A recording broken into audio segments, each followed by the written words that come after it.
जनपद बहराइच के 287 विधानसभा पयागपुर में सपा के राष्ट्रीय अध्यक्ष व पूर्व मुख्यमंत्री अखिलेश यादव ने कहा कि ये विधानसभा चुनाव देश और लोकतंत्र बचाने का है। उन्होंने कहा कि चुनाव से पूर्व भाजपा नेता गर्मी निकालने की बात कह रहे थे, लेकिन पहले और दूसरे चरण के मतदान में वो खुद ठंडे हो गए। तीसरे चरण के बाद उनके चेहरे उतर गए और आज चौथे चरण के बाद उनकी बोलती बंद हो जाएगी। पूर्व मुख्यमंत्री ने कहा कि सपा गठबंधन तीसरे चरण में शतक पूरा कर चुका है, चौथे चरण के बाद दोहरे शतक के करीब पहुंच जाएगा और इसके बाद चुनाव में वो बहुमत से आगे निकल रहा है। उन्होंने कहा कि ऐसा चुनाव पहली बार देखने को मिल रहा है जब जनता खुद चुनाव लड़ रही है। भाजपा पर निशाना साधते हुए अखिलेश ने कहा कि भाजपा में छोटे नेता छोटा झूठ और बड़े नेता बड़ा झूठ बोलते हैं। योगी के बाबा मुख्यमंत्री कहते हैं कि वो देर से सोकर उठते हैं। इस पर मैंने भी उनके घर निगाह गड़ाई, क्योंकि मेरा और उनका घर सटा हुआ है, तो मैंने देखा कि रोज शाम उनके घर से धुआं उठता हुआ दिखाई देता है। बाद में मुझे कुछ मजदूर पुताई करते हुए उनके घर की ओर जाते दिखे, तो मैंने उनसे पूछा तो मजदूरों ने बताया कि धुएं के धब्बों की पुताई करने जा रहे हैं। उन्होंने किसी कानून को काला कानून बताते हुए कहा कि चुनाव करीब आने वाला है, काका चला गया और चुनाव के बाद बाबा भी चले जाएंगे। उन्होंने कहा कि आम जनता को नोटबंदी का ना तो फायदा हुआ, ना काला धन भारत में वापस आया, ना ही किसानों की आय दोगुनी हुई। ये जुमलेबाजी अब नहीं चलेगी, जनता सब कुछ जांच चुकी है। उन्होंने कहा कि 28 बैंकों का पैसा गुजरात का एक उद्योगपति लेकर भाग गया। इससे पहले भी गुजरात के उद्योगपति करोड़ों रुपए लेकर भाग चुके हैं।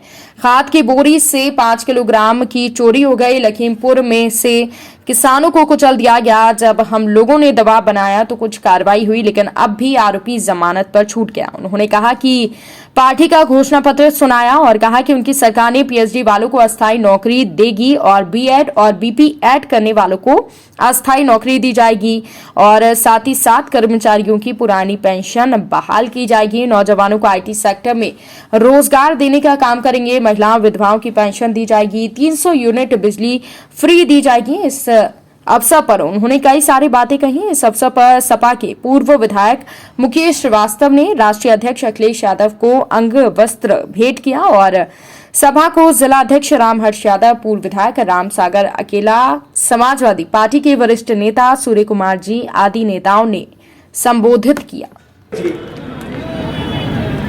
सोचिए आप, और जो लोग कह रहे हैं घोर परिवारवादी, हम उनसे कहना चाहते हैं यहाँ के लोगों ने तकलीफ और परेशानी का सामना किया है। एक घर वाला ही महंगाई का सामना, महंगाई की परेशानी जानता है। एक परिवार वाला ही ये महसूस करता है कि उसके घर परिवार में अगर कोई बेटा बेरोजगार है, एक परिवार वाला ही महसूस करता है कि उसके परिवार में अगर उसकी बहन या बेटी की शादी तय होनी है। ये जिनके परिवार नहीं है वो परिवार वालों का दुख दर्द नहीं समझ सकते। बताओ, ये समझ सकते? जिनके परिवार नहीं है उन कैसे समझेंगे परिवार वालों का दुख दर्द? ये परिवार वाले नहीं है। इसलिए हम आपसे विशेष आखिरी दिन आपसे अपील करने आए हैं। ये विधानसभा यहाँ की जनता ने हमारे समाजवादी पार्टी के प्रत्याशी पिछली बार भी बहुत अच्छा वोट दिया था, लेकिन कुछ परिस्थितियों से ही पीछे रह गए। लेकिन इनकी सेवा में कहीं कमी नहीं आई होगी, इनके संघर्ष में कहीं कमी नहीं आई होगी।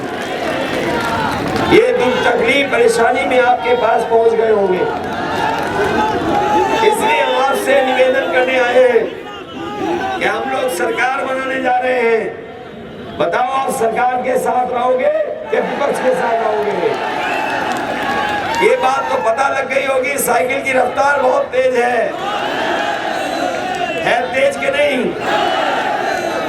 और जो काम हम लोगों ने किए वो भरोसा है आपको क्या नहीं है? ये जो एम्बुलेंस गांव में पहुंचती है, ये समाजवादियों की देन है। अगर हमें इस विधानसभा के गरीबों के लिए एम्बुलेंस दुगनी करनी पड़ी तो दुगनी करेंगे और आपके लिए अस्पताल ऐसा बन जाए जिसमें इलाज और दवाइयां आपको मिल जाए। और मैं आपको भरोसा दिला के जा रहा हूँ, गरीब के इलाज के लिए अगर सरकार के खजाने से कोई भी पैसा देना पड़ेगा तो मुकेश श्रीवास्तव जी ले आना, हम पूरा का पूरा पैसा उस गरीब को देकर के बात करेंगे।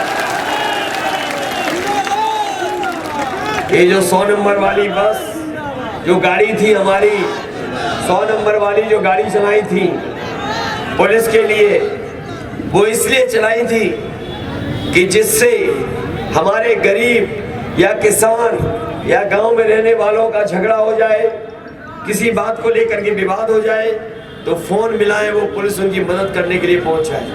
उन्हें थाने में न जाना पड़े, क्योंकि जब थाने में जाते हैं तो कई बार उनसे वसूली हो जाती थी। इसलिए परेशानी में ना आए हमारा गरीब, थाने की तरफ न भागे, इसलिए 100 नंबर बनाया था और फोन मिलाने पर पुलिस आपके गांव पहुंच जाती थी। जब से बाबा मुख्यमंत्री ने 100 नंबर को 112 किया, पुलिस को भी कबाड़ा कर दिया।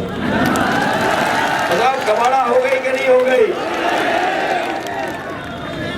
हमारी पार्टी ने तय किया है कि आने वाले समय में जो गरीब परिवार हैं, माताएं बहनें हैं, पहले हम लोग 500 रुपया उनको पेंशन देते थे। इस बार समाजवादी पार्टी ने अपने घोषणा पत्र में शामिल किया है माताएं बहनों के सम्मान के लिए 3 गुना 1500 रुपया महीना और साल का 18,000 रुपए उनको देने का काम कर। गरीब परिवार, हम आपको भरोसा दिला के जा रहे हैं, आप साइकिल की बटन दबाओ और 5 साल राशन पाओ।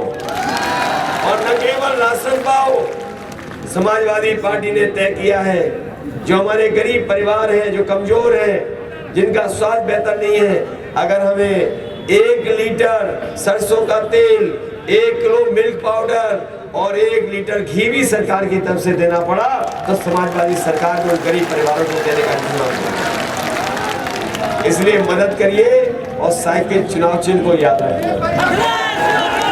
और क्षेत्र के विकास के लिए हमें अस्पताल से लेकर के और अपने नौजवानों को खेल और खिलाड़ी बन सके, इसके लिए अगर खेल का मैदान या स्टेडियम भी बनाना पड़ेगा, तो समाजवादी सरकार में आने वाली पीढ़ी को खेल के प्रति रुचि बढ़ाने के लिए और खिलाड़ी बनने के लिए स्टेडियम बनाएंगे।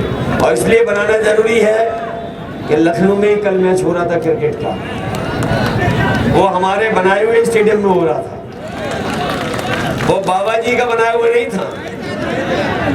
अगर बाबा जी को बनाने का मौका मिलता तो कुछ 60 के लिए बना देते।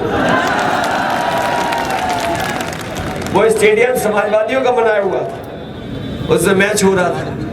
इसलिए अगर हमें यहाँ पर भी खेल के लिए कुछ बनाना पड़ेगा, तो खेल और खिलाड़ी के लिए हम समाजवादी लोग बनाने का काम करेंगे।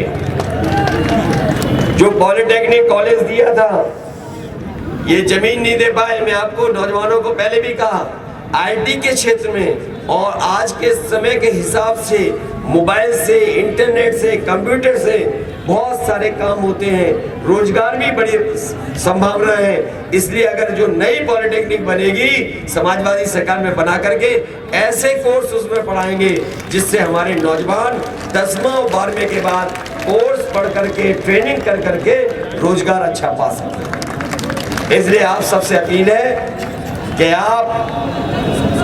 आप लोग मुकेश श्रीवास्तव जी की मदद कर देना।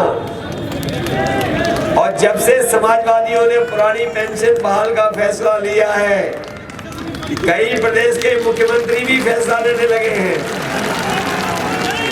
समाजवादियों की तो सरकार बनेगी 10 मार्च को, लेकिन वो समाजवादियों का काम देख करके अभी सुनने में आ रहा है राजस्थान ने भी फैसला ले लिया, महाराष्ट्र ने भी फैसला ले लिया, हरियाणा ने फैसला ले लिया, तो पुरानी पेंशन बहाल करने का काम भी समाजवादी सरकार में हम लोग कर्मचारी करते हैं। आप सबका बहुत बहुत धन्यवाद। इस उम्मीद और इस भरोसे के साथ कि आप लोग हमारी मदद करेंगे,